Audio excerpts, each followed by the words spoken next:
പ്രിയപ്പെട്ട പ്രവാസികളെ, നിങ്ങളോടൊരു ചോദ്യം. നിങ്ങളതിന്റെ ഉത്തരം പറയുന്നും വേണ്ട, മനസ്സിലൊന്ന് ഓർത്താൽ മതി. നമ്മുടെ ഒമാനിലും ദുബൈയിലും ബഹ്റൈനിലടക്കം പല GCC രാജ്യങ്ങളിലും ശക്തമായിട്ടുള്ള മഴയും വെള്ളപ്പൊക്കവും കൊടുങ്കാറ്റും മലയാളികൾ ഉൾപ്പെടെ ഒരുപാട് ആളുകൾ മരിക്കുകയും ഒരുപാട് ആപത്തുകളും ഒരുപാട് നാശനഷ്ടങ്ങളും മറ്റുമൊക്കെ നമ്മുടെ ഗൾഫ് നാടുകളിൽ ഉണ്ടാവുന്നുണ്ട്. എത്ര പേര് നമ്മുടെ നാട്ടിൽ നിന്ന് നമ്മുടെ പരിചയക്കാരായാലും വേണ്ടപ്പെട്ടവരായാലും കുടുംബക്കാരായാലും അയൽവാസികളായിട്ടൊക്കെ ആയിട്ടുള്ള ഒരുപാട് ആളുകൾ നമ്മുടെ വാട്സപ്പിലും നമ്മുടെ നമ്പറൊക്കെ സേവ് ആയിട്ടുള്ള ഒരുപാട് ആളുകൾ ഉണ്ടാവുമല്ലോ. എത്ര ആൾക്കാർ നിങ്ങൾക്കൊരു മെസ്സേജ് അയച്ചു, നിങ്ങളവിടെ സേഫാണ്, എന്താണ് നിങ്ങളുടെ അവസ്ഥ, നീ നിൽക്കുന്ന സ്ഥലത്ത് മഴയോ എന്തെങ്കിലും ബുദ്ധിമുട്ടുകളോ കാര്യങ്ങളൊക്കെ ഉണ്ടോ എന്നും പറഞ്ഞുകൊണ്ട് എത്ര ആൾക്കാർ നിങ്ങളുടെ മെസ്സേജിലേക്ക് ഒരു വിളിക്കേണ്ട ഒരു മെസ്സേജ് അയച്ചു.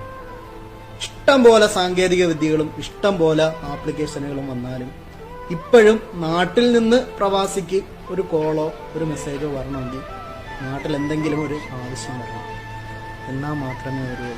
ഇതേവരെ അതിനുവേണ്ടിയുള്ള ഇങ്ങോട്ട് കോൾ വിളിക്കാനും ഇങ്ങോട്ട് മെസ്സേജ് അയക്കാനുമായിട്ടുള്ള പല സാങ്കേതിക വിദ്യകളും പല ആപ്ലിക്കേഷനുകളും നാട്ടിലുള്ള പല ആൾക്കാരുടെയും ഫോണിലില്ല എന്നതാണ് സത്യം.